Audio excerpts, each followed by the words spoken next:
Bé, molt bona tarda a tothom. És la veritat una molt bona notícia que quan es parla d'història en un bloc acadèmic com el d'avui doncs també hi hagi una sala tan plena per donar a conèixer aquest fenomen de la cacera de bruixes que realment és tan important a casa nostra i que, a més, no és la primera vegada que es fa. Ja ho deia la senyora cònsol que aquestes són les quartes jornades organitzades pel Comú de Sant Julià de Lòria que posen en relleu la importància històrica d'aquest fenomen, del fenomen de la cacera de bruixes tant a Europa com al nostre Principat. Al llarg d'aquestes edicions han passat per la taula de ponents del bloc acadèmic especialistes tan reputats com ho són el David Mas, l'Auradià, també val a dir-ho, el Robert Pastor, la Carme Xammar, que la tenim aquí present, el Pau Castell, que segurament és una de les principals eminències ara en aquest àmbit de recerca, la Maia Nàusia o la Meritxell Simó, entre molts d'altres. Un elenc que, sense cap mena de dubte, és immillorable per tractar i conèixer un fenomen tan important que es va desenvolupar a casa nostra entre final de la Baixa Edat Mitjana i l'època moderna i que, a més, és segurament un fenomen que malauradament encara és poc conegut, sovint emmascarat per alguns estereotips o idees prèvies, imatges sovint esbiaixades i que és important que justament en el bloc acadèmic comptem amb especialistes que siguin capaços de parlar-nos en primera persona com a investigadors i amb coneixement sobre aquesta part que és tan important de la nostra història. Algú es podria preguntar que una cosa que és tan genèrica d'Europa i que fins i tot ho coneixem pel cinema perquè també va passar en llocs com el món anglosaxó, Estats Units, etc., com pot ser que ens plantegem que avui en dia hi hagin d'haver unes jornades d'aquestes característiques a Andorra? Doncs ho deia perfectament el doctor Pau Castell quan va venir aquí fa un parell d'anys, que afirmava que Andorra és un lloc privilegiat per l'estudi d'aquest fenomen perquè conserva una documentació sense parangó respecte als territoris veïns. Cal dir que en aquestes valls és on, les valls andorranes, el fenomen de la bruixeria va trobar un dels primers espais de desenvolupament i això és realment una qüestió de destacar a l'hora d'estudiar-lo. Aquest fenomen, com deia, apareix a la Baixa Edat Mitjana, en època moderna es consolida i sobretot té els focus en la Mediterrània occidental, entre l'espai de Suïssa, el Piemont i la Provença. Allà hi ha els primers judicis i tractats, també hi ha altres focus al centre d'Itàlia i un tercer focus important que en els darrers anys s'ha anat destacant és el focus de la Catalunya, el Llenguadoc i sobretot tot l'espai pirinenc des del Llenguadoc, des del Principat d'Andorra i cap a territoris on sovint tenim més acostumats de parlar del tema de la bruixeria com seria el món navarrès i el món basc. Aquesta seria la fase d'inici. De fet, no podem negligir que les primeres ordinacions que hi ha sobre la cacera de bruixes al continent són de les veïnes Valls d'Àneu, aquí al Pallars, i daten del 1424. Per tant, no hi ha cap dubte que estem ben bé a la zona zero del naixement de la cacera de bruixes al continent europeu. De fet, com explicava el David Mas, a les primeres jornades de bruixeria, el primer judici que es coneix a Andorra és de l'any 1430 i a partir d'aleshores hi ha diverses onades de persecucions, algunes de les quals tan destacades com les que en el segle XVII, entre el 1621 i el 1623, vam tenir un tribunal de corts instal·lat a les valls amb l'objectiu de parlar realment, de perseguir concretament bruixes.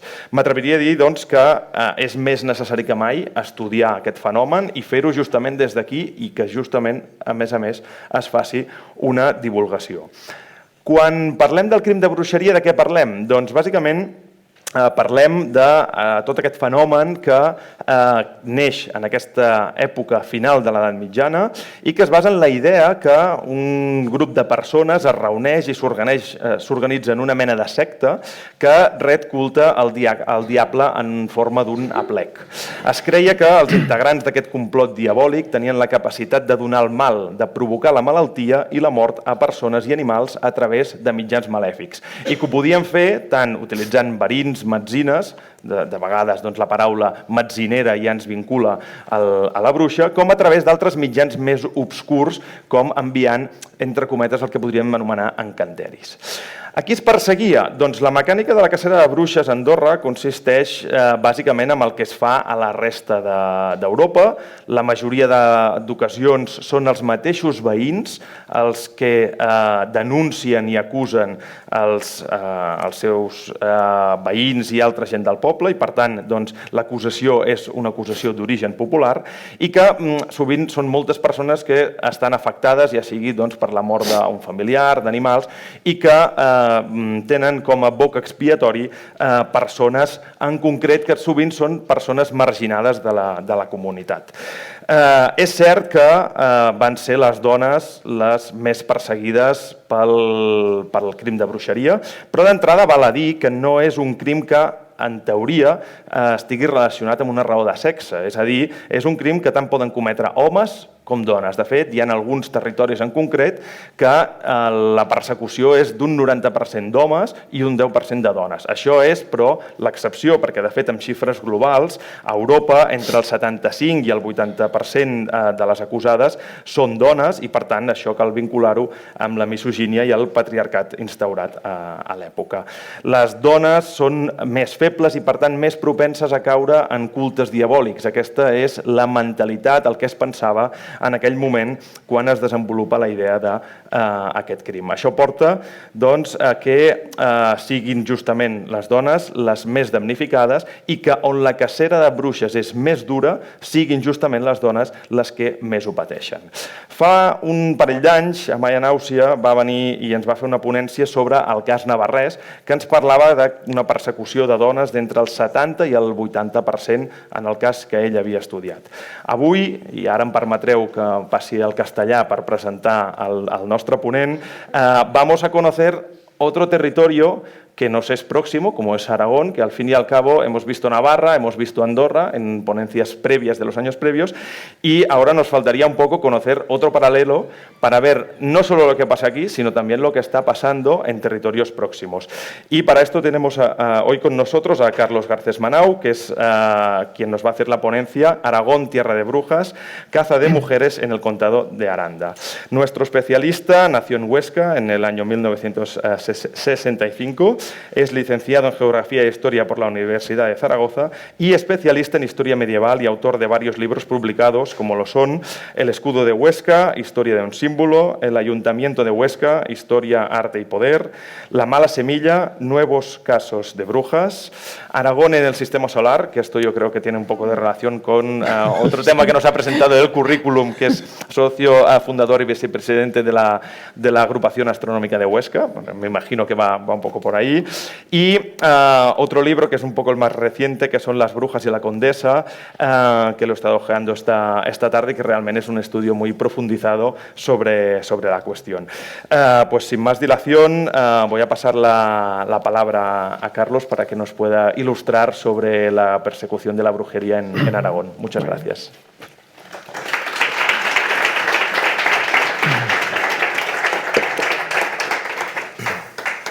Hola, buenas tardes. Bienvenidas y bienvenidos. Es para mí de verdad un orgullo y una satisfacción enorme estar esta tarde aquí en Sant Julià de Lòria, estar en Andorra, para hablar de un tema, el de la persecución de la brujería, que une de forma muy estrecha, como vamos a tratar de ver, a Andorra y a Aragón. Se ha calificado a Andorra de tierra de bruixes, Aragón también es tierra de brujas, como vamos a tratar de mostrar. Es, ya digo, un privilegio poder participar en estas jornadas, ya en su cuarta edición. Muchísimas gracias, por tanto, al Comú de Sant Julià y a todos sus habitantes. Muchas gracias también a Canòlic, a Montse, a Jana y a Oliver por su magnífica presentación. Sí, como han podido escuchar, he escrito sobre temas un poco diferentes. Aragón en el sistema solar hay hasta 26 o 27 nombres relacionados con Aragón en distintos lugares del sistema solar, algunos muy sorprendentes, y es de lo que trata ese libro, pero hoy, por supuesto, vamos a hablar de brujas, aunque la verdad es que, lo digo siempre, nunca me hubiera imaginado que iba a a publicar 2 libros y un tercero que está por salir, como comentaré al final, sobre estos temas. Todo empezó con La mala semilla en el año 2013, un libro que viene justamente de la necesidad de dar a conocer una serie de documentación inédita que me empezó a aparecer buscando otro tipo de temáticas, procesos, noticias en protocolos notariales y en otras fuentes. Es así como surgió La mala semilla, nuevos casos de brujas, un libro que tuvo un éxito considerable. Estos temas siempre atraen mucha atención. Óscar, además, el editor, llevó a cabo una labor fantástica de difusión. Hicimos más de 40 presentaciones del libro. Al final lo llamábamos ya la Bruja Tour. Y como decía siempre Óscar, ya digo que es un tema sobre el que no pensaba que iba a trabajar, decía que estas mujeres habían venido a buscarme para que contara sus historias. No sé si es así, pero voy a terminar por creérmelo, porque la verdad es que, por lo que parece, siguen viniendo a que yo cuente sus vidas, que en muchas ocasiones son muy desgraciadas. Esta magnífica portada del libro estaba inspirado, como imaginarán, en representaciones, en grabados y en miniaturas de esa misteriosa planta que es la mandrágora, tan vinculada con este tipo de temas. El siguiente libro lo tienen allí en la mesa. Es este más reciente, con la editorial Prames, Las brujas y la condesa, que recoge, como veremos más tarde, una serie de casos muy tardíos y muy significativos por varias razones que se producen ya no en el Pirineo, sino al propio sur del río Ebro, en uno de los principales señoríos nobiliarios de Aragón. En este caso, las diseñadoras de Prames se basaron para la portada en esta pintura de Hans Baldung, concretamente en la figura femenina de la izquierda. Esta pintura, que tiene 500 años, del Renacimiento alemán, pero que parece casi contemporánea, es esta figura de la izquierda. Son brujas, o se las ha querido representar como brujas en el peor escenario de las cazas de brujas, que son las tierras de habla alemana. Está el macho cabrío bajo esas ropas, y una de ellas lleva un frasquito de vidrio con un pequeño demonio. Y justamente, igual que en la conferencia, también titulé recientemente Aragón, tierra de brujas, un artículo de divulgación en una revista de divulgación histórica que dio a este tema precisamente la ilustración de portada. Aragón es otra historia. Vamos a empezar ya con una idea general que me parece importante. Leo catalán, de hecho he leído muchísimos trabajos sobre brujería en catalán, porque muchos y muy importantes están en catalán. Para empezar, por supuesto, los de Pau Castel, pero por desgracia no me siento capaz de hablar en catalán, y entonces, como comentaba Oliver, vamos a desarrollar la charla en castellano. Esta es una idea central, sobre la que, si les parece, al final podríamos debatir si hay preguntas. Todo lo que nos ocupa hoy en estas jornadas, todo lo que gira en torno a la brujería, tiene que ver con 3 brujas distintas que tienen como característica común que en realidad nunca existieron, que son figuras míticas, aunque ahora podremos comentarlo en relación con la tercera de ellas. Son la bruja maléfica, la demoníaca y la que se podría llamar sanadora, aunque podría recibir otros calificativos, que, como vemos, tienen estas características. La primera, ahora lo explico enseguida, es un arquetipo muy antiguo, ancestral y prácticamente universal. La demoníaca nace en Occidente, en Europa y en el Pirineo, en el siglo XV, y es la responsable de las cazas de brujas. Y la bruja sanadora es el mito contemporáneo sobre la brujería que surge en el siglo XIX y que, a diferencia de los anteriores, tiene rasgos positivos, pero que sigue siendo un mito. La bruja maléfica. Esta es una idea fundamental en la que no se puede exagerar su trascendencia. Es absolutamente básica para entender todo lo que es la brujería y su persecución. Hay una creencia ancestral muy antigua y casi universal en Occidente, desde la antigüedad grecorromana por lo menos, sobre temores ubicuos, universales, hacia personas de las que se cree, de las que se teme que por medios ocultos son capaces de hacer toda clase de males, provocar enfermedades, provocar muertes de personas, de animales y fundamentalmente de niños, en una época en la que evidentemente la mortalidad infantil era muy, muy fuerte.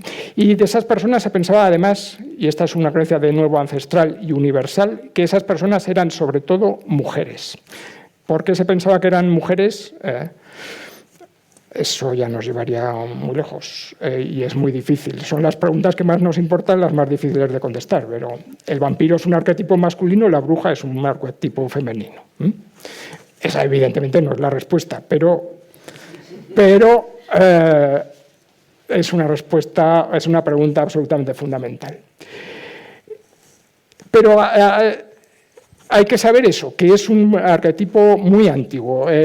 Un historiador y filólogo orcense, también como yo, Gonzalo Fontana, publicó hace pocos años este libro absolutamente maravilloso, una antología de textos de temática sobrenatural de la antigua Roma. Y uno de los capítulos, son entrecomillados suyos, hablan de que las fuentes romanas trazan un retrato coherente de la bruja, como maligna mujer fundamentalmente a la que se achaca todo tipo de males. Un ser fabuloso, capaz de transmutarse en animales, en aves, y que, como explicaba antes, es la que se considera causante de toda clase de males. Ya digo, es una creencia ancestral, pero es una creencia que, por desgracia, sigue estando con nosotros, y no solo en Occidente, más allá de nuestras sociedades. Solo hay que acudir a determinadas publicaciones periódicas y veremos que en el África subsahariana pues este tipo de temores y sus terribles consecuencias siguen estando vigentes. Hay campamentos de mujeres que han tenido que huir de sus comunidades para que no las mataran, porque las temían como brujas maléficas, capaces por medios mágicos de producir toda clase de males. Y en Nepal, en otro continente, en otra sociedad, hace apenas 10 años hubo que promulgar una legislación para tratar de cortar aberraciones de todo tipo frente a mujeres, de nuevo, a las que se conceptuaba como brujas capaces de producir males de toda clase.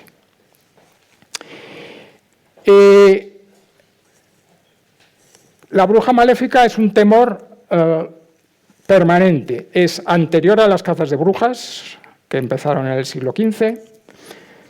Un temor que siguió vigente durante las cazas de brujas, como sabe muy bien Pau Castel o cualquier investigador que se acerque a estos procesos en Andorra, en Aragón o en cualquier otro sitio. Las acusaciones, como ha comentado muy bien Olive, vienen de abajo, de las comunidades, son los vecinos los que denuncian a personas de su comunidad, sobre todo mujeres, porque las temen como brujas maléficas, porque les acusan de que han matado a su hijo o a su animal o que les han hecho enfermar a ellos mismos. Y aunque durante la caza de brujas se perseguía a las brujas porque las élites europeas las consideraban adoradoras del diablo, el motor de las cazas sigue siendo este temor ancestral. Y después de que las élites europeas dejaran de creer en brujas y por tanto cesaran la caza de brujas, esos temores han estado vigentes en nuestras sociedades hasta por lo menos mediados del siglo XX. Aquí en el Pirineo y en casos, por ejemplo, que se han dado en Alemania o en Francia, de linchamientos o persecuciones de mujeres, justamente a las que se consideraba brujas maléficas. Pau Castel ha documentado casos terribles de linchamientos, de violencia colectiva en Cataluña hasta prácticamente 1900, de mujeres a las que se considera brujas. En Aragón es muy famoso el caso de las brujas de Trasmoz. En un libro de Enrique Satué sobre religiosidad popular en el Pirineo aragonés, pues se dice algo que es muy común, pues supongo que también para la sociedad andorrana, y es que hasta el desmantelamiento, hasta la desaparición de la sociedad tradicional, que es por antonomasia una sociedad rural, pues en numerosos pueblos había una persona que era habitualmente una mujer con fama de bruja y con fama de bruja maléfica, a la que se temía como traidora del mal. Y Enrique Satué habla de esta historia, que no sé aquí, es algo que me gustaría que me contaran, la del gato. A mí mi madre me lo contaba del pueblo del que procedía su familia, que es Robres, en las tierras llanas de los Monegros, muy lejos ya del Pirineo, y es la historia que se cuenta, como dice Enrique Satué, una y otra vez, de forma obsesiva en prácticamente todas partes, de que una noche se oyen ruidos en un establo, acude alguien a ver lo que pasa, hay un gato junto a los animales, le tiras una piedra o le das con un palo y al día siguiente aparece una señora mayor toda dolorida. Porque una de las características de la bruja maléfica, de esos temores ancestrales, es que las brujas se podían transmutar en animales para hacer el mal. Y estas creencias pues, han pervivido justamente hasta nuestros días. Y esa bruja maléfica podía volar, podía entrar por cualquier resquicio de la casa y también por la ventana, por la chimenea como Papá Noel, y ese es el origen de los espantabrujas.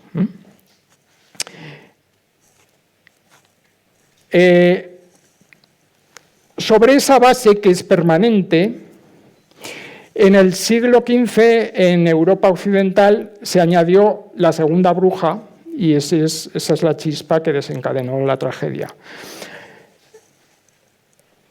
En el siglo XV se desarrolló la idea de que había, como ha explicado también muy bien Oliver, una secta secreta de adoradores del diablo que se reunían con el diablo y que además lo hacían volando, porque no había otra forma de reunir a muchas personas de noche con el demonio si no volaban, y las élites europeas, culturales, políticas y judiciales creían eso en la época del Renacimiento y el Barroco, y por eso se mataba a esas mujeres, porque se las consideraba adoradoras del diablo que volaban a los aquelarres o sabbats para reunirse con él.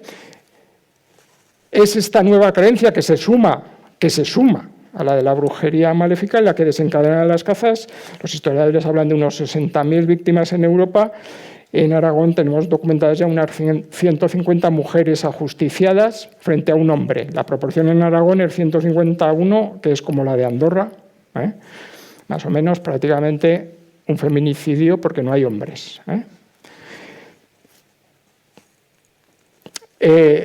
Esta nueva brujería está representada, por ejemplo, aquí en este grabado de la obra de Pierre de Lancre, el juez de Burdeos que acude a juzgar y matar mujeres en el País Vasco francés, al mismo tiempo que se desencadena en Navarra el caso de las brujas de Zugarramurdi. Vemos un demonio con 4 cuernos, sentado en su trono, acompañado de la reina del aquelarre y de otra mujer, y le llevan un niño, tanto una bruja como un demonio.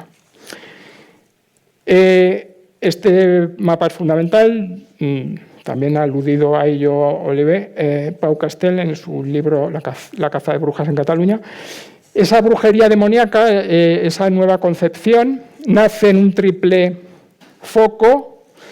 El más importante son los Alpes occidentales, pero luego está la Italia central y, por lo que más nos interesa, evidentemente, el Pirineo, desde Languedoc y Cataluña a Navarra y el País Vasco, las tierras del otro lado de los Pirineos, y también Andorra y Aragón como núcleos centrales.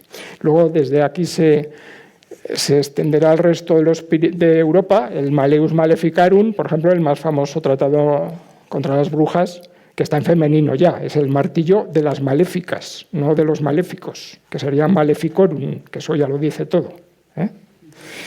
Es alemán y se publica con la imprenta, que es otro de los factores a tener en cuenta en ámbitos alemanes. Los Pirineos tienen, como ha mostrado, y la figura de Pau Castel es muy importante porque es a través de Pau Castel, a través del que, con otros investigadores evidentemente, pero Pau está jugando un papel muy decisivo. La investigación a nivel internacional está aceptando ya esto y el papel importantísimo del Pirineo como uno de los focos iniciales. a través de hechos incontrovertibles como este. El año pasado se celebró el 6º centenario de la promulgación pues, de las ordenaciones del Valle del Neu. Se hizo un congreso también en el Valle y en Barcelona. Este es el comienzo de esa durísima ley que marca el inicio de las persecuciones. Y evidentemente Andorra también juega un papel central con documentos tan escalofriantes como el dibujo que cierra el juicio de Joan Cal en 1471, en fechas tempranas. La tercera bruja, el tercer mito, es muy distinto de los otros porque tiene carácter positivo, porque está vigente hoy y precisamente porque es nuestro mito, no, hay que pensar que no lo consideramos un mito, que en muchos aspectos lo consideramos real. Es la de que las brujas eran perseguidas porque eran mujeres sabias que eran poseedoras de secretos de las plantas y practicantes de una medicina tradicional. Esas mujeres existían, evidentemente, pero no se las perseguía como brujas por eso. Y que además mantenían en secreto creencias ancestrales que incluían reuniones verdaderas que ocurrían en lugares apartados, aunque muy diferentes, evidentemente, de los aquelarres que construyeron los perseguidores de las brujas. En ningún lugar de Europa, eso lo saben muy bien los investigadores y los historiadores, hay testimonios de que se produjera ningún tipo de reuniones de este carácter. No hay una sola noticia. Este mito, que es nuestro mito, pues tiene varios hitos fundamentales. Uno es Jules Michelet, que a mediados del siglo XIX publicó este libro, La bruja, un estudio de las supersticiones de la Edad Media, que se sigue reeditando con mucho éxito. Un segundo hito fundamental es Margaret Murray, egiptóloga y antropóloga, con obras tan importantes como El culto de la brujería en Europa Occidental, en inglés y en español. Por cierto, que volveremos sobre ello, ilustrados, incluso obras en inglés, con grabados y pinturas de Goya, Mi paisano, luego volveremos sobre Goya. Y el tercer hito, Silvia Federici.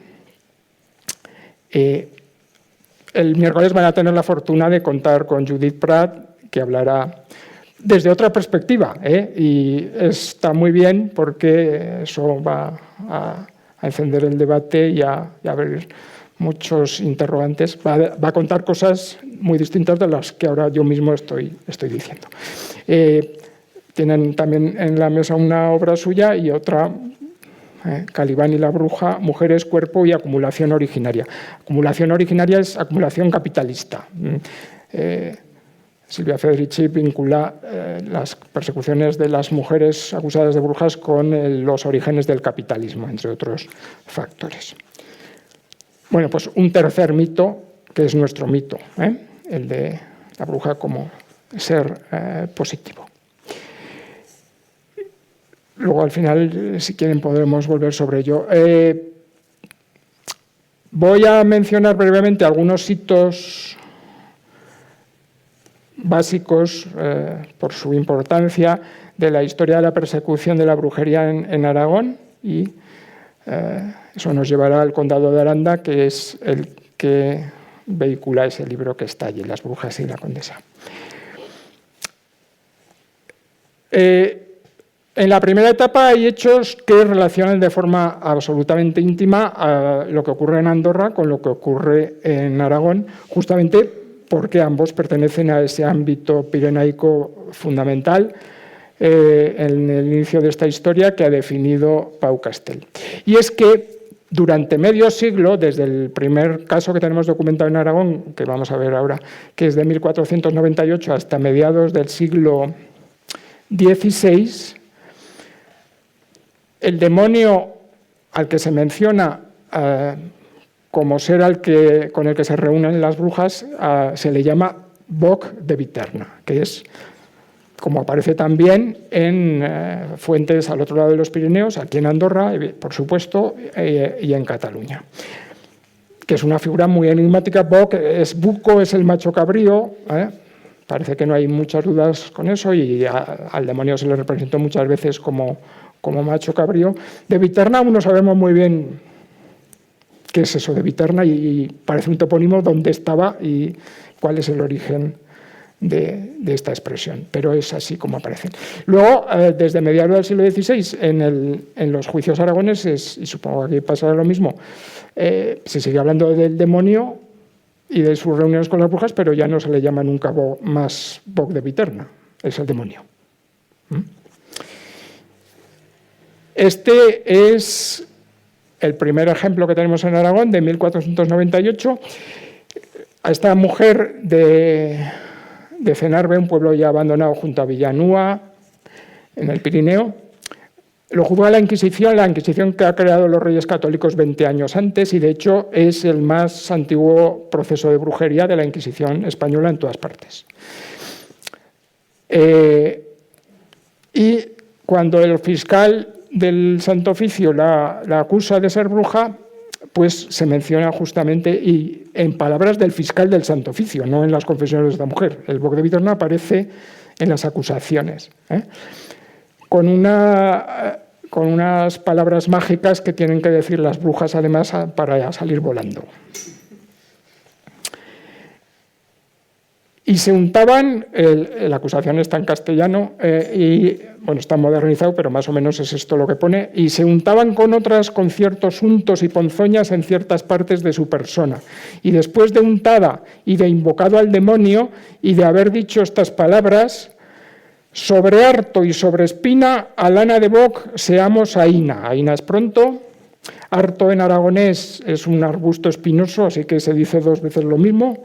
Sobre harto y sobre espina. O sea, que hay que volar un poco alto, porque si no te pones el cuerpo hecho unos zorros con las espinas. Hay que volar sobre harto y sobre espina, un poco alto. Y a lana de Boc es algo que aparece también en el ámbito pirenaico, y que seguramente está remitiendo, como posiblemente la figura del Boc de Viterna, a hechos muy antiguos y creencias tradicionales muy profundas. Lana es landa, prado, Boc es el buco. Lana de Boc es el prado del macho cabrío. Aquelarre en vasco es eso. Aquer, larre, es el prado del macho cabrío, y tiene este mismo origen. Entonces, va volando. Bueno, hay que decir eso, pero si viene un diablo y te ayuda y te recoge, y te lleva él volando, pues mejor también. Te lleva ahí a la lana de Boc. En alguno de estos procesos se sitúa el lugar de reunión con el Boc de Viterna en tierras de Gascuña, y allí, bueno, esto es prototípico, aparece prácticamente siempre, porque todas estas supuestas realidades que nunca ocurrieron es una inversión de ritos cristianos o de costumbres más o menos aceptadas por todos.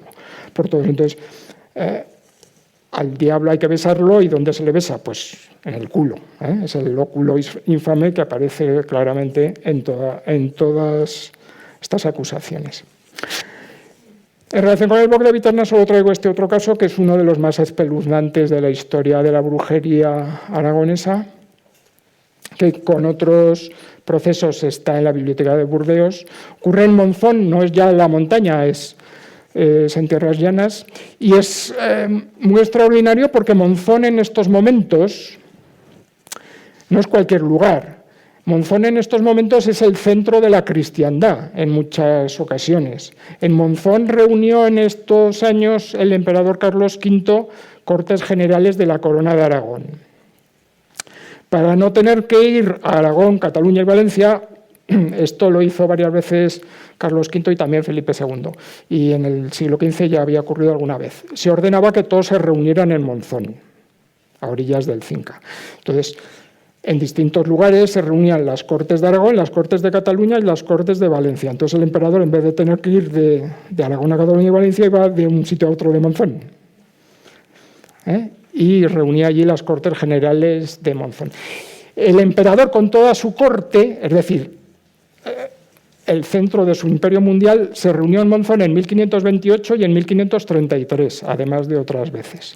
Y entre las dos fechas, en ese mismo Monzón, el concejo de la villa llevó a cabo una espeluznante persecución contra algunas de sus mujeres, que hace que las torturen salvajemente en la garrucha y que las quemen vivas. A 4 de ellas, la quinta opta por suicidarse en prisión, en la casa consistorial de Monzón. Cuando llegó el microfilm de la biblioteca de Burdeos, esta es una página, estábamos en fiestas en Huesca, nosotros hacemos fiestas en San Lorenzo, yo me llamo Carlos Lorenzo, eso no lo he comentado. Del 9 al 15 de agosto, en los años 50, en Huesca copiamos literalmente las fiestas de San Fermín. Entonces vamos de blanco, ellos van de rojo, nosotros de verde, pañoleta verde. También tenemos chupinazo y peñas, porque nos lo copiamos todo.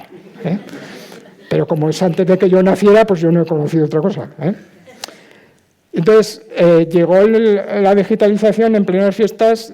Yo recuerdo haberlo visto, que debía ir de blanco y de verde, justamente cuando puse el CD ahí en el ordenador, en el Instituto de Estudios Altoaragoneses, y a partir de ese momento me quedé blanco y sobrecogido, porque entre otras cosas empecé a leer páginas como esta aquí, Acaración del fijo con la madre. Una pobre mujer que se llama Isabel Bielsa está presa en la cárcel común de Monzón por bruja, la acusan de bruja, ella evidentemente está negando porque nunca hubo brujas, entonces difícilmente puede aceptar que ella era bruja, nunca existieron. Y entonces lo que hacen es llevarle a su niño de 9 o 10 años, Juanico Bielsa, y este Juanico, acaración del fijo con la madre, los ponen uno delante de otro, le dice a su madre, la está condenada a muerte, a partir de entonces la torturarán y la harán confesar, que ella es bruja, 9 o 10 años, y que le ha llevado de la mano una noche a ver al Boc de Viterna, que aparece aquí en esta página 2 veces, Boc con CH de Viterna, y que le ha visto cómo el Boc tenía sexo con ella. Sexo también sodomítico, como era lo habitual. La mujer solo dice, que es una frase que nunca sabremos qué tiene detrás, una historia muy negra, solo le dice: oh hijo traidor, ¿cómo dices tan grandes malezas? ¿Quién te hace decir eso? Los frailes de la Trinidad te lo deben hacer decir. Punto. Ya no sabemos más de esta historia absolutamente tenebrosa que llevará a la hoguera a 4 vecinas de Monzón, que quizá fueron más, pero ahora no me puedo extender mucho. La gran caza aragonesa de brujas, en cualquier caso, es esta, y son años muy significativos porque en Andorra también hay casos numerosos en 1574. Es el momento en el que termina una cierta lenidad, un cierto periodo en que han desaparecido casi las persecuciones en Europa, desde en torno a mediados del siglo XVI hasta este momento. Ha bajado mucho el nivel de la persecución y ahora remontará en toda Europa hasta ser el periodo más duro de todos. Y por las razones que sean, 1574, 75, 76 en Navarra, en Aragón, aquí en Andorra, son años en que hay muchos casos.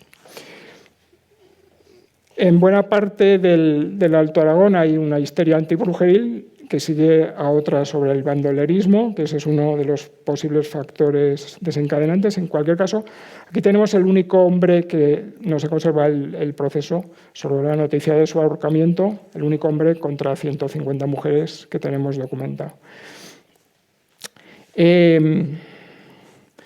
Este es uno de los juicios de una de estas mujeres que es ahorcada, está en el Archivo Histórico Provincial en Huesca, que como el archivo que tienen aquí en Andorra también es un centro de documentación muy importante para la historia de la brujería en el Pirineo.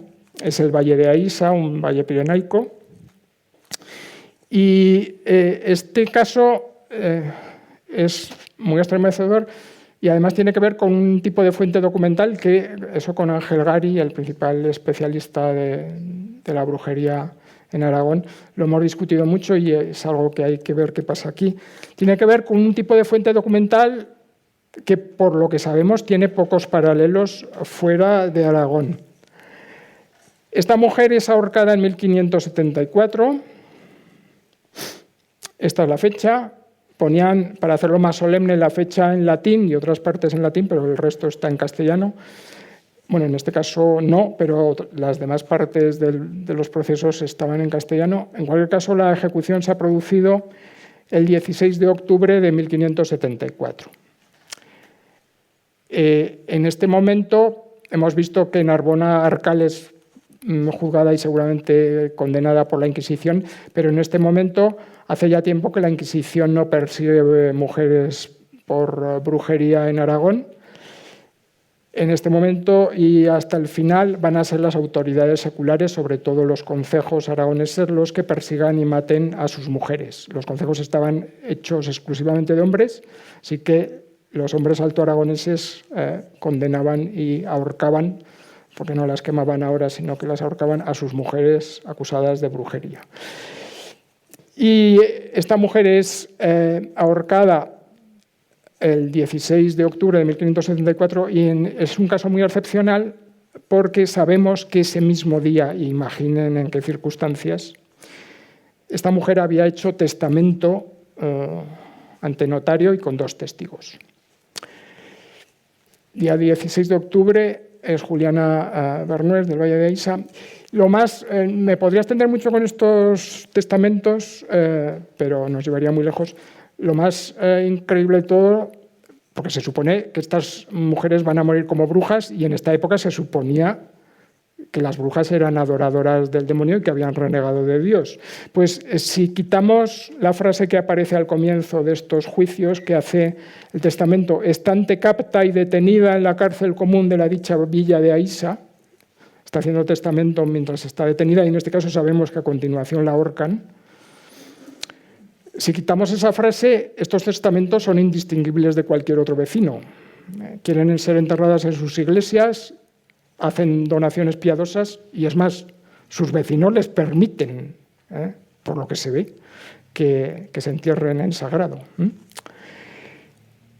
En el caso de Juliana Bernués, que es muy excepcional, sabemos que hace testamento y a continuación la ahorcan. Pero el problema, y por eso decía que es una fuente aragonesa, el problema es que a fecha de hoy tenemos ya 60 testamentos de mujeres. En el libro que voy a publicar ahora del Valle de Tena, con que terminaré muy brevemente, han aparecido al preparar el libro 22 más, porque el Valle de Tena ya reúne 30 de los 60 en total. Este tipo de testamentos, con sus peculiaridades, que yo sepa, no existe en otros lugares y plantea interrogantes muy profundos.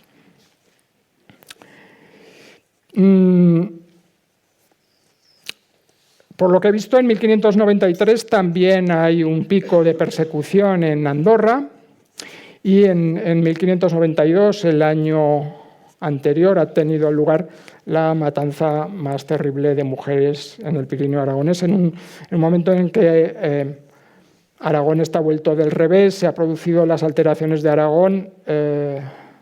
Las instituciones aragonesas no han querido devolver a Felipe II a su antiguo secretario, Antonio Pérez. En Aragón ha entrado la OTAN, 15.000 hombres enviados por Felipe II, que incluyen veteranos de la Armada Invencible, han entrado en Zaragoza sin tener que disparar un tiro. En los meses siguientes es decapitado en la plaza del mercado de Zaragoza el Justicia de Aragón, el principal garante de los fueros y el régimen foral aragonés. A principios de 1592 hay un intento de invasión del Valle de Tena de partidarios de Antonio Pérez y es en la estela de estos acontecimientos cuando ocurre esta matanza, que tiene un rasgo también muy importante y es que nos habla de que las cifras, que cada vez son más grandes de víctimas con las que vamos contando, siempre será un mínimo, porque hay muchas fuentes que se han perdido. Y este es un caso muy significativo, porque los nombres de estas 24 mujeres, las fechas de su detención y de su ahorcamiento en 4 jornadas de ejecuciones colectivas están en esta página. Luego hay otras noticias menores en este mismo documento. Sabemos por otras fuentes que se les hicieron juicios, pero no se han conservado. Entonces nunca sabremos realmente qué pasó aquí.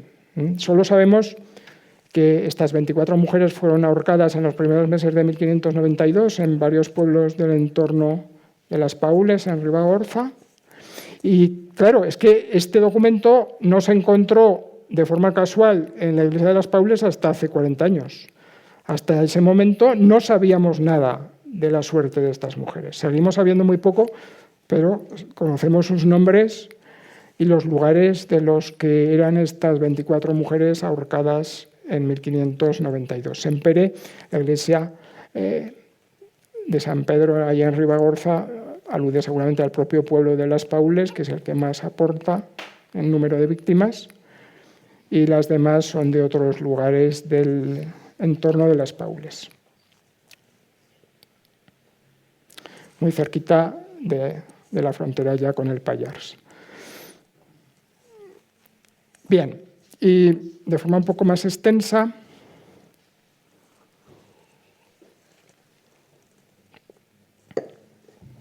por centrarme en un episodio ya del siglo XVII, que es el que protagoniza el libro que tienen allí, está en su portada, con especificidades también muy importantes. Una es su fecha tardía. En Aragón, se habla también de las características de la sociedad aragonesa de ese momento, es, por lo que sabemos, en el conjunto de la península ibérica, el último territorio en el que tenemos descripciones de aquelarres, dándolos por ciertos, dando por reales las reuniones del demonio con las brujas, reuniones que nunca ocurrieron, que son fantásticas, que son míticas, pero que aparecen descritas con detalle pues hasta mediados del siglo XVII. Y también en Aragón son las últimas mujeres que son ahorcadas como brujas en momentos en los que en Navarra ya no ocurre, después de Zugarramurdi en 1610, o incluso en Cataluña, que es, como saben, el territorio con centenares de víctimas en el que más se ahorcó a mujeres, pues desde 1630 ya no hay condenas. Pues en Aragón aún las hubo hasta mediados del siglo XVII. Este es un hecho muy significativo, el de estas persecuciones en el condado de Aranda, por dos razones. Uno, porque el condado de Aranda es uno de los principales señoríos nobiliarios. Hasta que publiqué estas noticias, prácticamente todos los casos con los que contábamos en Aragón eran de la Inquisición en la primera fase y sobre todo los concejos aragoneses.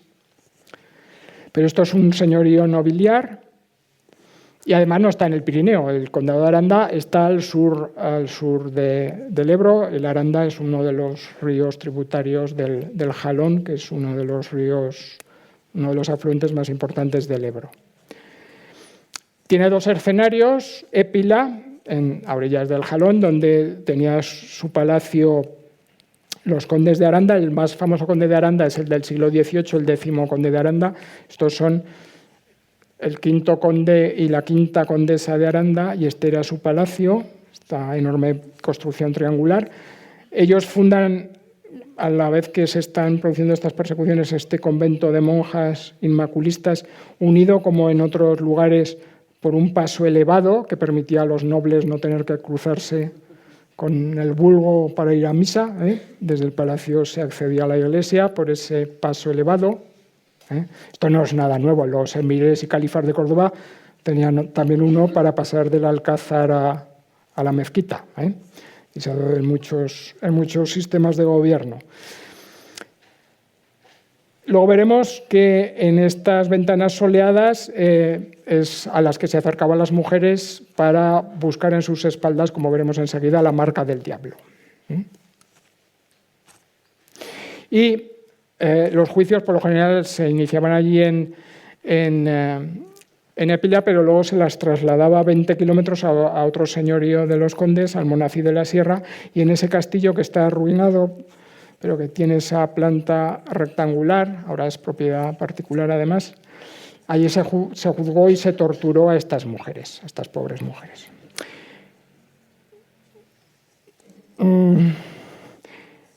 Aquí, y eso también va contra muchos tópicos sobre estos temas, el título es Las brujas y la condesa, porque las víctimas, como prácticamente siempre son mujeres, pero en el otro lado, en el lado oscuro, hay otra mujer, muy importante además, que es la quinta condesa de Aranda, una aristócrata castellana, Luisa de Padilla, que se han casado los dos con 14 años con el quinto conde de Aranda y que ha recibido una educación exquisita en Castilla. Cuando llega a Aragón, la joven Luisa debió causar un impacto muy fuerte porque muy pronto, en 1617, se le dedican en Zaragoza varios libros con el escudo de los dos condes, el conde y la condesa, y además es que a Luisa le dedicaron libros muy curiosos. Este es primera parte de la historia natural y moral de las aves. Lo de moral, bueno, historia natural y moral de las aves. Entonces, en Zaragoza se publicó un estudio, es uno de los primeros libros sobre ornitología en España, un estudio sobre 100 aves, bueno, lo que en el siglo XVII se consideraba aves. En el siglo XVII era ave todo lo que volaba. Entonces, entre las 100 aves aparecen, por ejemplo, las arpías o el murciélago. De hecho, en esta primera parte no llega a aparecer, pero el autor se proponía estudiar en la segunda el mosquito o la abeja, que también eran aves, todo lo que volaba. Bueno, luego hay otras aves que sí son y además aparecen con estos grabados tan chulos, en este libro que se le dedica a Luisa de Padilla. Lo más importante de todas maneras es que cuando luego está casi recluida allí en Épila, ella publicó nada menos que 6 libros. Es una de las escritoras aragonesas y españolas más importantes del siglo XVII y en uno de ellos, además, de 1640, Elogios de la verdad, invectiva contra la mentira. Ella es uno de los 3 escritores aragoneses que en esta época describe un aquelarre y cree en el aquelarre a pies juntillas. Menciona los juicios de Zugarramurdi y el auto de fe de 1610 y menciona también las endemoniadas del Valle de Tena, que es el episodio al que dedico el libro, que aparecerá dentro de 2 meses y que comentaré para terminar. Al publicar el libro me di cuenta, y eso es terriblemente significativo, que ella habla de las brujas de Zugarramurdi, pero no dice una palabra de los casos que se empezaron a juzgar 2 pisos por debajo de sus pies. Porque en algunos casos las marcas del diablo de estas mujeres, antes de llevarlas al Almonacid, se buscaron en el mismo palacio en el que ella vivía. Pero de estos casos, que conocemos por los procesos que han aparecido, que se han conservado, ella no dice nada. Y eso también es muy significativo. Procesos como este están en Zaragoza, en Lérida, en la Catedral de Lérida, y en Burdeos, como el de Monzón, pero no allí en el antiguo condado de Aranda. Este es un caso especialmente terrible, el de Ana Marco de 1634. Es un texto además bastante extenso. Estos juicios, que se estudian muy detalladamente en ese libro, tienen varios rasgos únicos, y uno de ellos es, como he dicho, que en estas mujeres se buscaba la marca del diablo. Porque esta es una idea también muy importante. En estos siglos había una serie de tópicos, de creencias comunes sobre las brujas que estaban extendidas por toda Europa. Antes hablaba de los vampiros. Ya saben que se pensaba que si un vampiro pasaba por delante de un espejo, no se reflejaba en el espejo. ¿Por qué? Porque era un vampiro. Era un tópico sobre los vampiros. Pues sobre las brujas había varios, y yo la mayoría no los conocía hasta que empecé a estudiar estos temas. Uno, que es esto, ahora lo veremos, de esos tópicos era que se creía que cuando se hacían vasallas del demonio, el demonio las marcaba como sus vasallas en alguna parte, y eso quedaba ya para siempre. Entonces, se podía demostrar que una mujer era bruja buscando la marca. Otros tópicos. Una de las cosas que hacían era mirarte las axilas. ¿Por qué? Porque si no tenías pelo, malo. Sí. Porque se pensaba que las brujas se depilaban las axilas para poderse untar mejor los ungüentos mágicos que les permitía volar. Otro que me parece muy terrorífico, bueno, es que lo es y que no conocía hasta que estudié estos procesos, es que se pensaba que las brujas, por ser brujas, eran incapaces de llorar. Y entonces en algunos procesos, y hay que imaginar esas escenas tan terribles, se intenta que esas mujeres lloren para ver si son brujas o no. Y otro, las brujas, o los brujos en su caso, si eran brujos se iban a misa cuando el sacerdote levantaba la hostia consagrada, o no veían la hostia o la veían negra. ¿Por qué? Porque eran brujas. Y entonces, aquí le están buscando la marca del diablo a una mujer en la espalda, y esta es una pintura norteamericana del siglo XIX, ni siquiera es europea. Aquí hay hombres y mujeres. En Épila y Almonacida estas mujeres solo las inspeccionaron hombres. Por lo general, buscaban la marca en la espalda.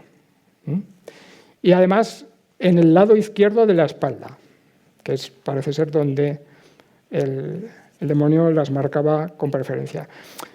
A ver, yo que soy zurdo, sé muy bien qué es esto de... El lenguaje pues está muy prejuiciado desde siempre, ¿no? Algo que es muy bueno, con perdón, es cojonudo, y algo que es malo es un coñazo, o que es muy pesado, ¿no? Si alguien es muy hábil con algo, es diestro, es muy diestro. Diestro es derecho, y el otro es siniestro. Pues yo soy un poco siniestro, porque soy zurdo, todas estas cosas. Y entonces empezaban buscándole en la espalda izquierda, pero si no, buscaban en otras partes hasta encontrar. Y ahora cada uno tiene que pensar en su propio cuerpo y pensar cuántas marcas del demonio tenemos. Porque siempre encontraban algo. Porque es que tenemos muchas cosas, golpes, cicatrices, pecas raras, bueno, que siempre encontraban cosas. Y entonces, además, se detalla con todo. A estas mujeres las desnudaban hasta la cintura, las ponían en la ventana, en algunos de los casos para que le diera bien la luz del sol, y antes de buscar las lavaban con agua bendita tibia. Y entonces se ponían a buscar. Y encontraban. Y lo más extraordinario de estos procesos es que luego dibujaban las marcas en los procesos. Y tenemos hasta 3 marcas. Que además, otra creencia sobre estas marcas era que esas marcas se volvían insensibles por ser la marca del demonio, y a continuación de encontrarlas llegaba un cirujano, que era un médico de baja categoría, y les enjaretaba una aguja hasta el hueso para ver si era o no la marca del demonio. Es algo que se hace también en estos procesos. Es también único, están dibujados una serie de vómitos que en este caso vomitó un fraile loco de Épila, Andrés Tarazona, que es el que lleva a la ruina y a la muerte a esta mujer, porque le acusa de haberlo hechizado un día que fue a pedir una ensalada, una escarola al convento, y no se la pudo dar porque no había, o estaban verdes. Y a partir de entonces dice que está hechizado, empieza a encontrarse malo y empieza a vomitar cosas raras. Y esos vómitos también están dibujados, y es otro elemento casi único en estos juicios de Épila. Esto es muy brutal. Claro,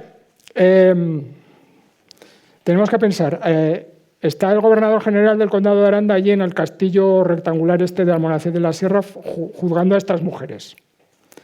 Estas mujeres son brujas, son vasallas del demonio. Entonces, puede pasar cualquier cosa en esa sala del juicio. Entonces, para evitar que pasen cosas que no deben pasar, no entran nunca a la sala del juicio con sus ropas, les ponen otras, y sistemáticamente, es otra creencia sobre este tipo de casos, el gobernador ordena a sus hombres que lleven a estas mujeres a un aposento del castillo y les quiten todo el pelo del cuerpo, desde la cabeza a los pies. mandó dicho gobernador a Cristóbal de Val, lugarteniente de justicia, que pusiera a la dicha Isabel Felipe en un aposento de dicho castillo y se le quitase el pelo de todas las partes que lo tuviese en su persona. Además, estos procesos tienen una letra muy buena, bastante mejor que la mía, por cierto. Y luego la tortura. Este es un dibujo terrible suizo. En Suiza se hicieron verdaderas barbaridades contra las mujeres. Las peores cazas de brujas, nosotros llevamos la fama, pero otros cargan la lana. En Suiza y en los territorios de habla alemana es donde se produjeron torturas más salvajes y persecuciones más letales. Y algunas las conocemos por una fuente fastuosa que es la Wikiana, con tomos y tomos de noticias y dibujos como estos. Esto es una madre y su hija que van a ser torturadas, o al menos la madre lo es en presencia de su hija, acusadas de brujas, con la garrucha, que es... quizá han estado alguna vez en museos de tortura, que sales con el cuerpo encogido. Eso a lo mejor lo hacían en Alemania, a lo mejor. Aquí, en la península ibérica, estaba todo muy normalizado y fijado. Y tanto la Inquisición como aquí el Condado de Aranda solo aplicaban, por lo general, 2 tormentos, que son el potro y la garrucha. El potro, hombre, no es agradable, pero de aquello se salía más o menos. Te tumbaban en un lecho, de lo que fuera, te ataban cuerdas a los brazos, 2 en cada brazo y 2 en cada pierna, y con una especie de torno empezaban a apretar, hasta que se iban hincando en la carne. Y por lo general, tanto apretaban que al final se rompía la cuerda. Pero de eso se salía. Esto era mucho peor, que es la garrucha, que se aplica en Suiza. Te atan las manos a la espalda, la cuerda va a una polea en el techo, que es la garrucha, y entonces te levantan en el aire. Y si no es suficiente, antes te ponen unos pesos en los pies, que eso ya es definitivo. Que aquí en el Condado de Aranda sí que se hace, no solo se opta por la garrucha en algunos casos, sino con pesos en los pies. En mi ciudad, en la ciudad de Huesca, nunca se torturó a nadie. Luego te podían ahorcar, eso sí. Pero no se torturó a ninguna de las mujeres. En 1574, ese momento que hay cazas en Andorra o de esa mujer que hace testamento, en mi ciudad se ahorcó a 6 mujeres por lo menos. Pero en Huesca nunca se torturó. De hecho, los fueros de Aragón prohibían casi que se pudiera torturar. Solo en determinados casos se podía torturar. Esto es un señorío nobiliar y los nobles aragoneses desde la Edad Media tenían potestad de vida y muerte sobre sus vasallos, y una muestra de ello es que en estos juicios sistemáticamente se tortura. Con el potro y con la garrucha a estas mujeres. Y termino, toda esta historia está contada con mucho detalle en el libro, con muchísimas ilustraciones en color. De esta mujer, a diferencia de las otras, María Vizcarreta, no se conserva el proceso, pero sí un impreso. Cuando la están juzgando en Épila, piden asesoramiento a un abogado de Zaragoza para saber qué es lo que tienen que hacer con ella. Y el abogado, en un impreso de más de 20 páginas, que entre otras cosas resume el proceso, que es lo que tenemos en este caso, les dice que la tienen que ahorcar, que es lo que ocurre. Y como es un impreso, se han conservado varios ejemplares, y en el que está en mi ciudad, en la Biblioteca Pública de Huesca, lo que lo hace único, al final hay una anotación manuscrita, también con muy buena letra, es de 1651, como vemos allí. Salió condenada por este papel la acusada a pena ordinaria, que pena ordinaria es pena de muerte. Y así se ejecutó la sentencia en un día de abril del mismo año en Épila y la ahorcaron, con H, pero la ahorcaron. Bueno, la H lo que pasa es que está mal puesta, pero...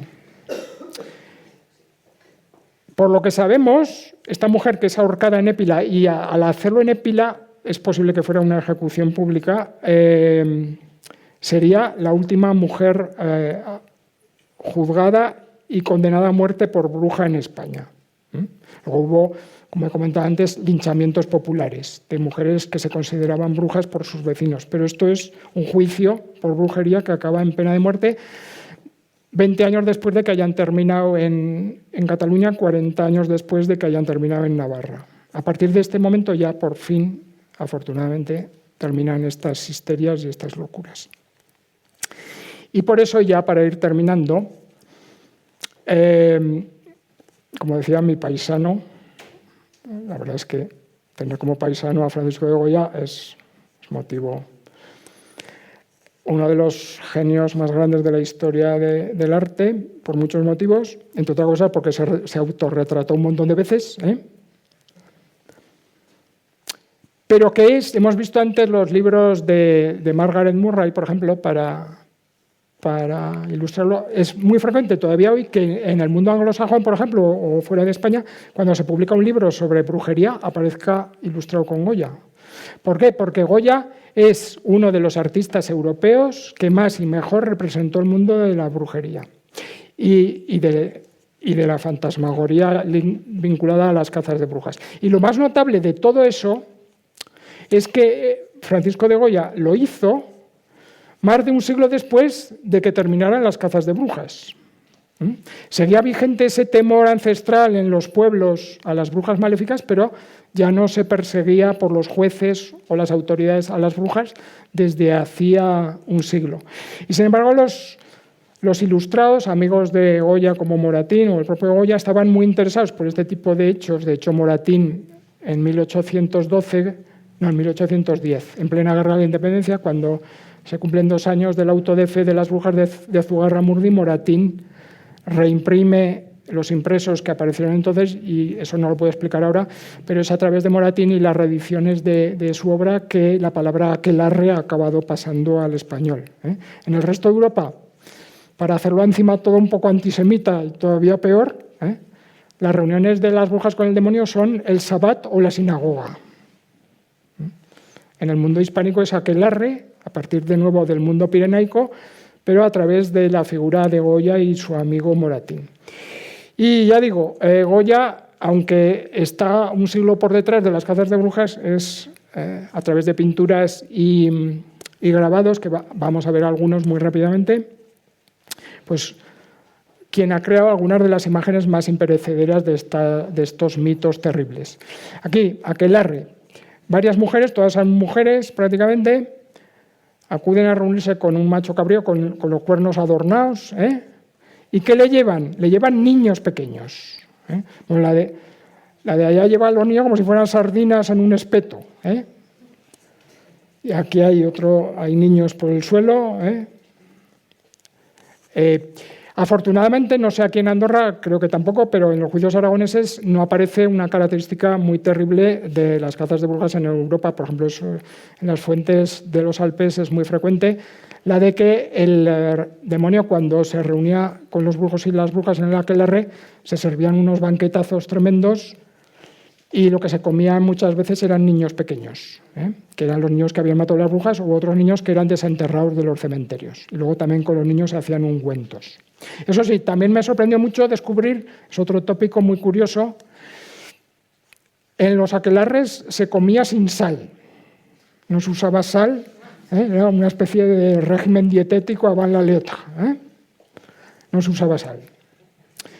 Pero los niños, es algo que aquí están presentes, o en esta obra, con esas mujeres viejas, con cestas llenas de niños. Las más famosas, por supuesto, son las pinturas negras, que él pinta ya muy mayor para ilustrar la Quinta del Sordo, que es una casa grande que se ha comprado a las afueras de Madrid, junto al Manzanares. Es la Quinta del Sordo. El sordo es él, que se ha quedado sordo con la gravísima enfermedad que sufre, que es justamente a partir de la enfermedad que empiezan a aparecer estas representaciones. Y entonces de nuevo vemos esa turbamulta de brujos y brujas que adoran a este macho cabrío gigante y completamente negro. Este es muy singular. Vuelo de brujas, no son brujas, son personajes que parecen masculinos con esos capirotes, con esas vestimentas de colores que están flotando en el aire. En cualquier caso, algo completamente ominoso, el hombre se está tapando y eso no lo descubrí hasta hace poco. Tiene los dos puños así, está haciendo movimiento protector, está haciendo una higa. Hacer una higa, vamos a hacer una higa. Hay que coger el pulgar y ponerlo entre los dos primeros dedos.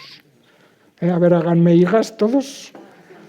Pues eso es lo que está haciendo ese hombre para protegerse de esa aparición nocturna y maléfica. Hacer higas o figas.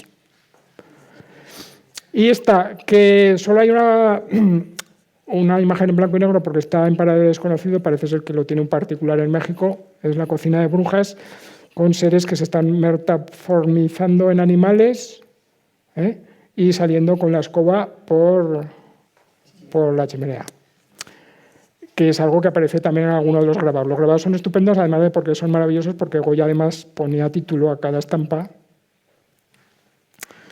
Entonces, este es Linda Maestra. Va con la maestra, con el palo de la escoba.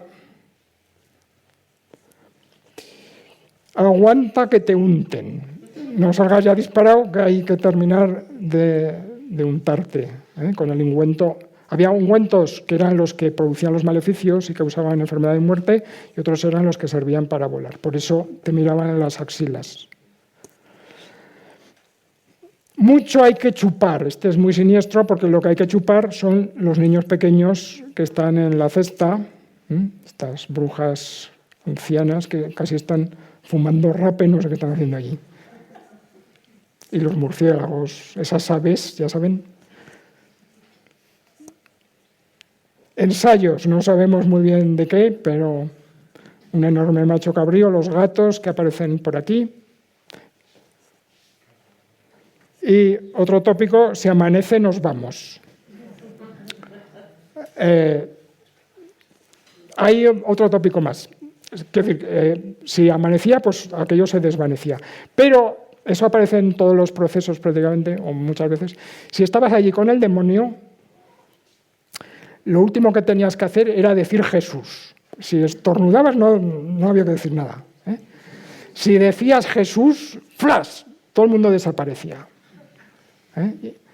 Y en algún caso se cuentan cuentos sobre brujería de alguien que ha dicho Jesús y se queda solo abandonado ahí en el campo, porque todos desaparecen.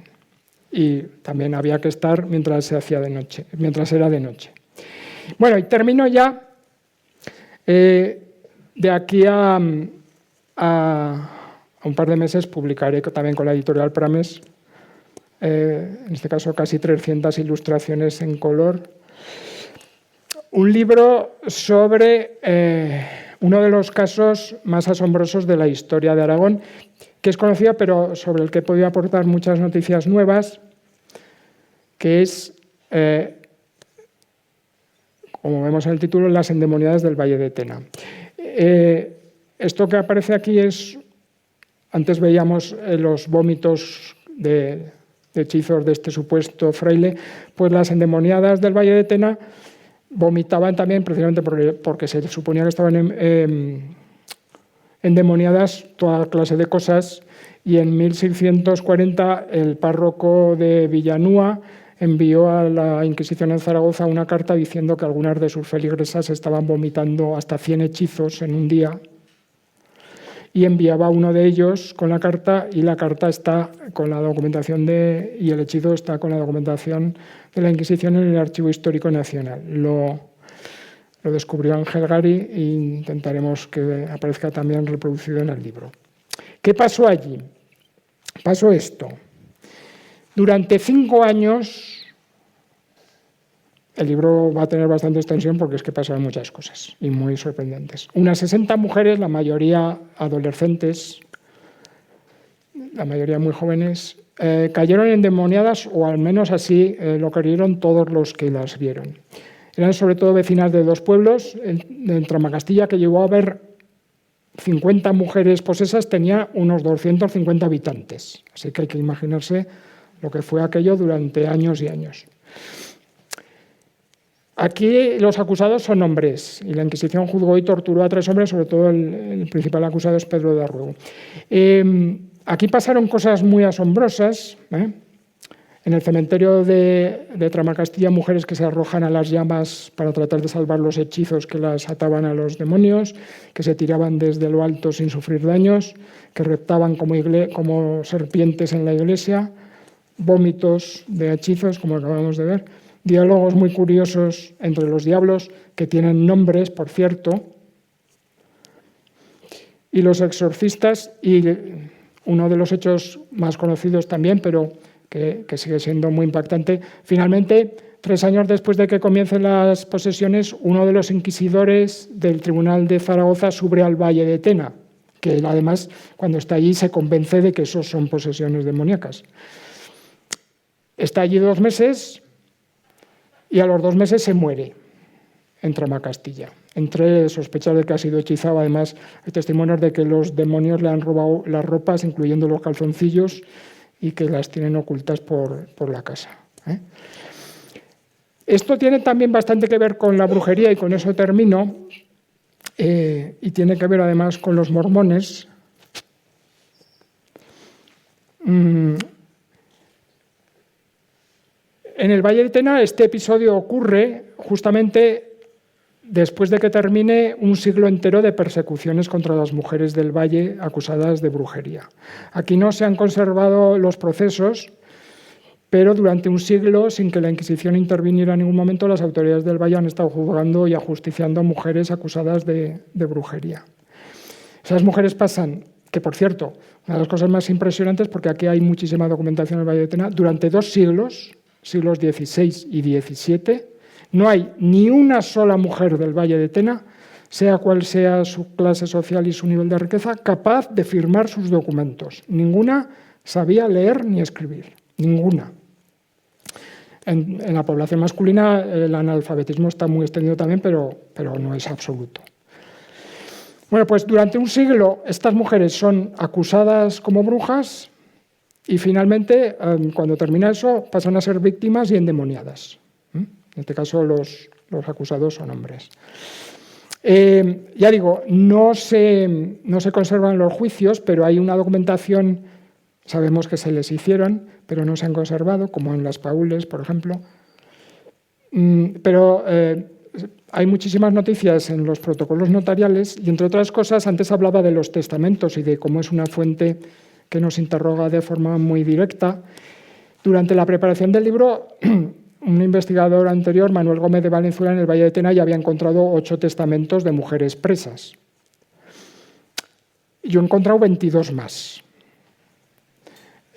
junto con otras noticias sobre ese siglo de persecución de la brujería.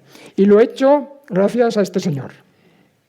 Y con eso voy a terminar, pues el libro se presenta dentro de 2 meses. Esos protocolos notariales, en su mayoría, no todos, pero su inmensa mayoría, están en Huesca, en mi ciudad, en el Archivo Histórico Provincial de Huesca.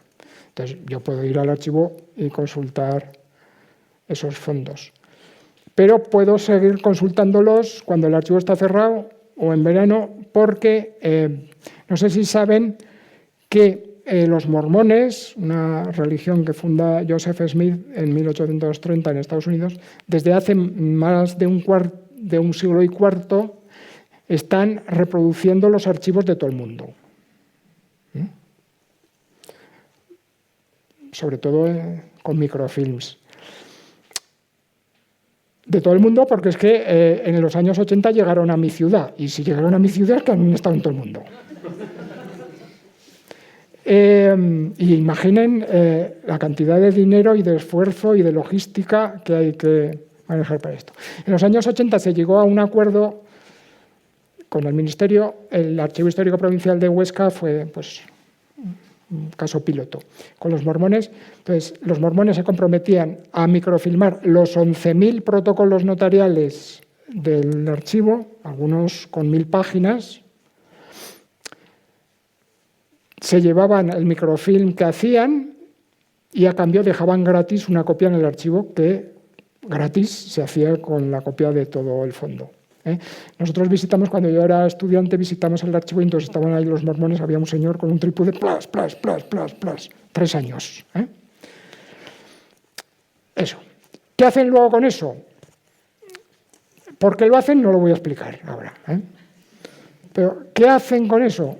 Se lo llevan aquí, a una montaña de granito que está en el estado de Utah, en el estado mormón, a 25 kilómetros de Salt Lake City, y allí construyeron unos depósitos a prueba de explosiones nucleares, dentro de esa montaña de granito, donde están los microfilms. Ahí están los 11.000 microfilms de los archivos, de los protocolos notariales de mi tierra, a buen resguardo.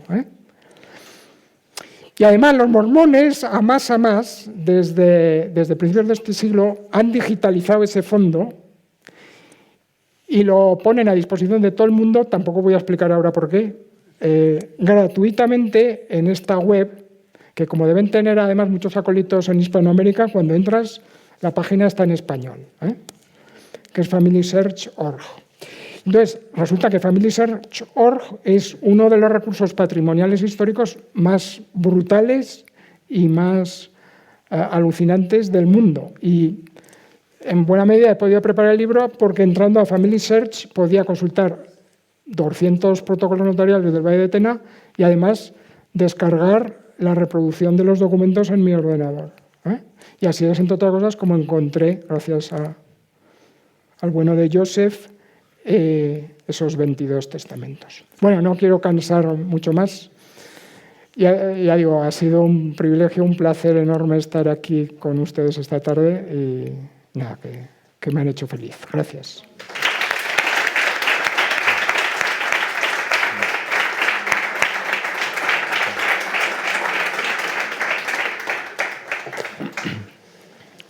Bien, muchas gracias. Una conferencia realmente muy interesante.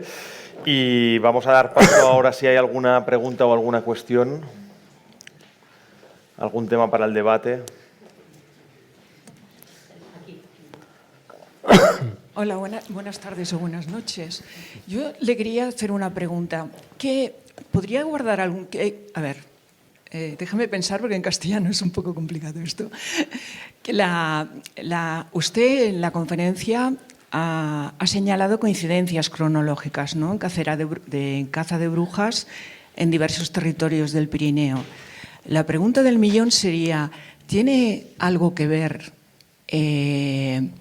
los cambios climáticos o las condiciones climáticas en la reacción de la población contra las brujas?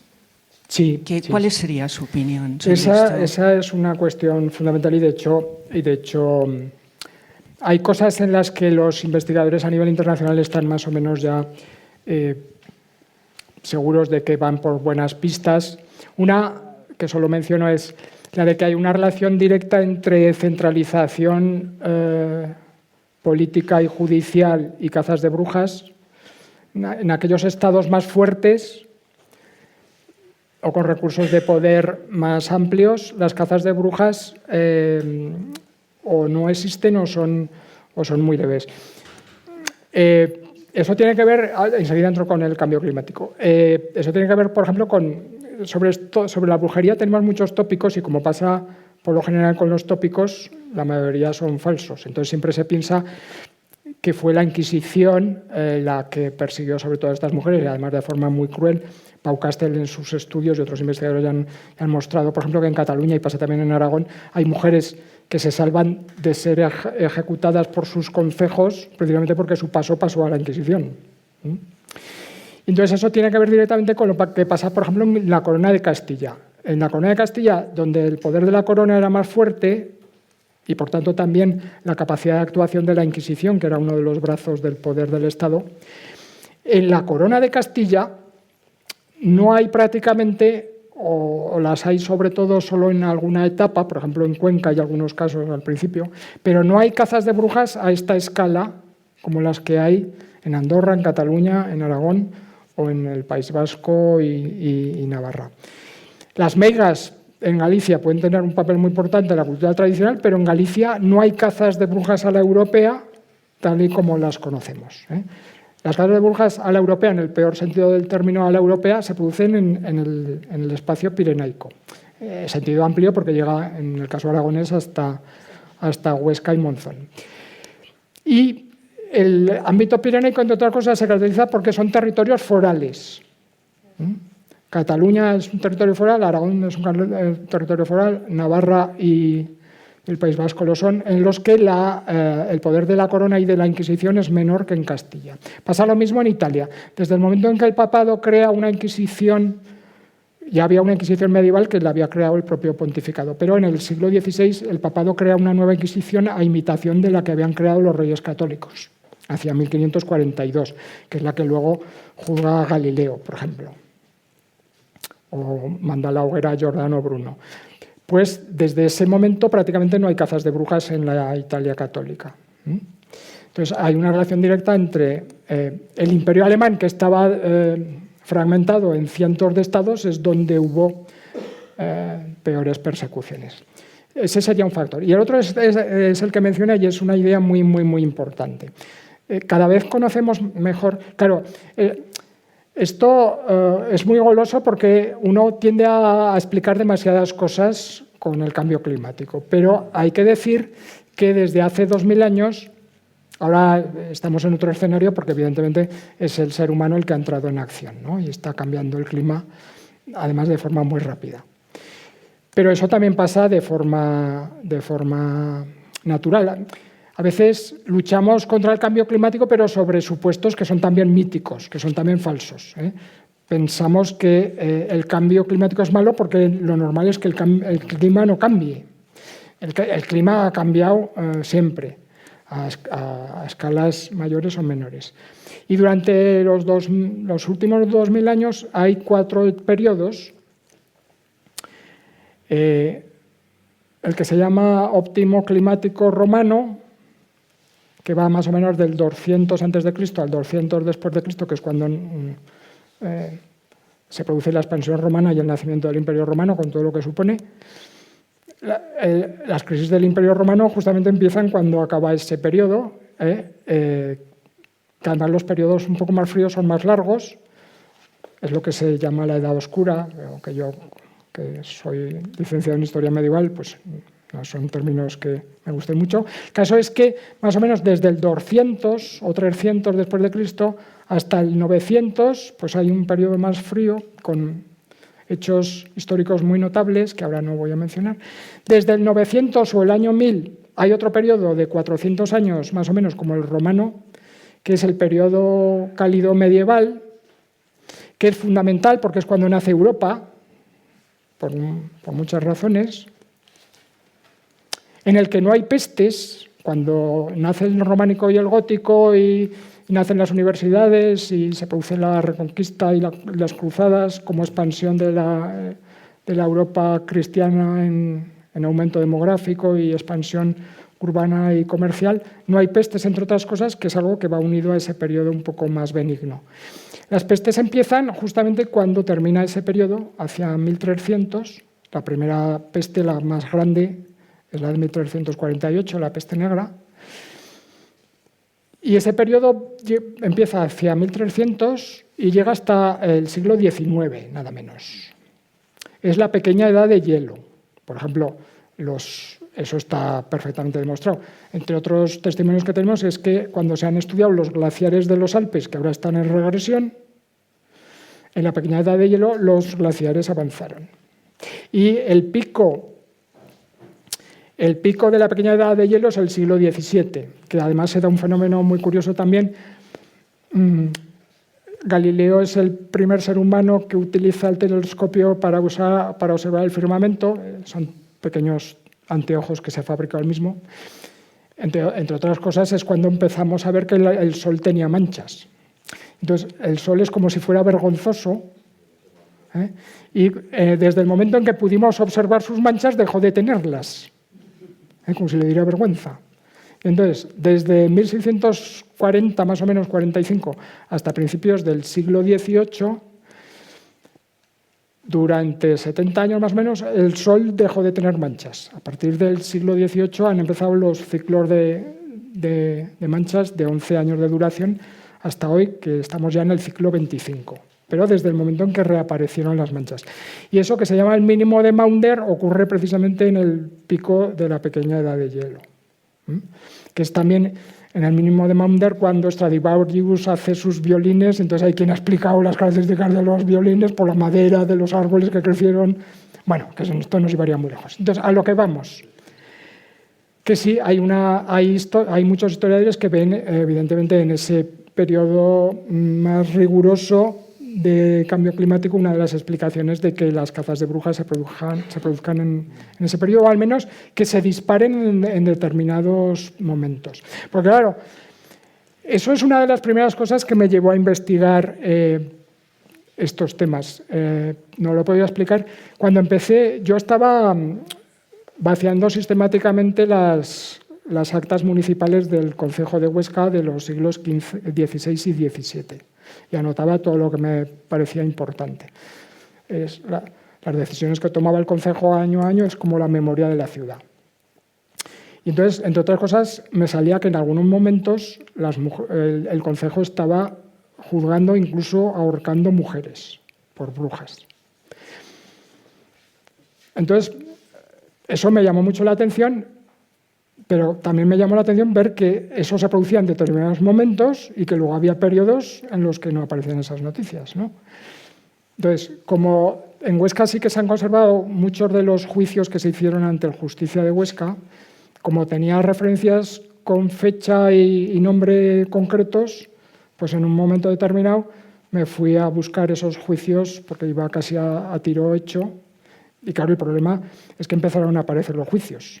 Una fuente que hasta entonces no se había estudiado y en pocas semanas, porque iba casi a tiro hecho, me encontré con más de 10 juicios inéditos sobre brujería en Huesca y en otros lugares. Luego fueron apareciendo más cosas, que eso es lo que puso en marcha el primero de los libros. Y entonces una de las preguntas que me hacía es esa: ¿por qué en unos momentos y por qué no en otros? Entonces, la respuesta tiene que ver con ese empeoramiento del clima, pero tiene que ver con cualquier crisis que dispare uno de estos episodios. Hay que pensar que hay un fondo común y permanente, que lo he comentado al principio y que es una idea que hay que llevarse a casa. Y es que en las comunidades, sobre todo en las comunidades rurales, que es donde nacen estas acusaciones de brujería, existe, porque existía desde hace 2000 años y no más, ese temor ancestral hacia algunos vecinos, sobre todo vecinas, porque les temían, porque pensaban que eran brujas y que podían matarte o matar a tu hijo. Ese temor existe siempre, es la base. Claro, entonces, justamente porque ese temor existe siempre, las cazas de brujas tendrían que darse siempre, y no se dan siempre. Sobre ese temor permanente aquí y en Francia y en Alemania, cuando se produce una crisis de la naturaleza que sea, que desarticula una sociedad, que conturba, que pone en peligro una sociedad, es cuando se disparan las denuncias. Es como un chispazo. Y entonces, por eso hay fechas concretas que se dan en Aragón y se dan en otros lugares también aquí. Por eso ese año 1574 en Aragón, eso va después de una crisis muy grave de bandolerismo en el norte de Aragón, pero el propio auge del bandolerismo seguramente está manifestando algo por debajo, ¿no? Entonces, luego sí que hay casos que tienen que ver con la guerra de Cataluña, cuando se produce la sublevación de Cataluña en 1640 y llegan los franceses. Aragón se convierte en frente de guerra. Por ejemplo, hablaba antes de Monzón. En 1642, 2 años después de que empiece la sublevación de Cataluña, un ejército franco-catalán toma la villa de Monzón y el castillo de Monzón. De hecho, rebautizan Monzón. Lo llaman Villafranca de la Mota porque el general francés era de la Motte. Durante 10 años no se reúne el concejo, queda casi abandonado Monzón. Y lo que más me importa, desaparece toda la documentación histórica de Monzón. Todos los protocolos notariales y toda la documentación municipal de Monzón desapareció en el siglo XVII. Que, por cierto, en esa documentación tenía que haber un montón de noticias sobre la llegada una y otra vez de Carlos V y Felipe II a Monzón para reunir cortes, pero toda esa documentación ha desaparecido. Pues, por ejemplo, en la Guerra de Cataluña es, en algunos casos, cuando Huesca mata a las últimas mujeres acusadas de brujas, que es en 1645. Y hay otros casos, lo he mencionado también, lo de las Paulés, está vinculado a la crisis terrible que está viviendo Aragón con la entrada del ejército de Felipe II y la decapitación del Justicia.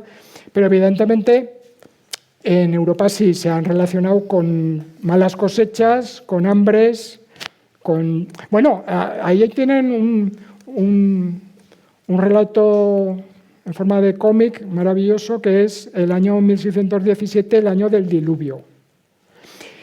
En Cataluña y en Andorra las peores persecuciones se producen a partir de 1617. Aquí me parece que son los primeros años 20. Y en Cataluña en ese periodo mueren cientos de mujeres. Cataluña es con diferencia, estamos hablando hoy de Aragón y de Andorra, pero en Cataluña es donde más mujeres murieron. Y el periodo más crítico es ese, 1617 a 1622. Y todo empieza con el año del diluvio, que debió haber unas lluvias absolutamente salvajes. Bueno, debió haber no, las hubo. Y eso sí que tiene que ver, evidentemente, con este periodo de la pequeña edad de hielo. Ahí sí que tendríamos... Bueno, es que hay pinturas del Támesis, por ejemplo, helado, se hacían ferias sobre el Támesis helado, porque estaba helado mucho tiempo. Al paso por Londres. Perfecto, Carlos. Pues muchas gracias. Me he extendido un poco, ya lo sé. No, ningún problema. Si acaso ahora cuando la gente pues vaya a ojear tu libro también podemos hacer un poco más de tertulia antes de cerrar. I nada, pues agradecerte tu presència avui aquí i recordar-vos a tots vosaltres que les jornades de bruixeria segueixen demà i demà passat. Demà a les 7 de la tarda hi ha la conferència Marques contra el mal, el llenguatge ocult de la pedra de la llar pirinenca, a càrrec de Gerard Romeu, i serà moderat l'acte per l'Enric Dilmé. I dimecres a les 7 de la tarda hi haurà el curtmetratge Decían que era bruja i una conferència amb projecció d'imatges de l'exposició Brujes de Judit Prat, que en aquest cas ho moderarà l'Aurora Baena. I el mateix dimecres hi haurà la degustació de productes locals, per tant, doncs no deixeu passar l'oportunitat d'aprofitar encara aquests 2 dies. Moltes gràcies a tots per la vostra assistència i gràcies al ponent.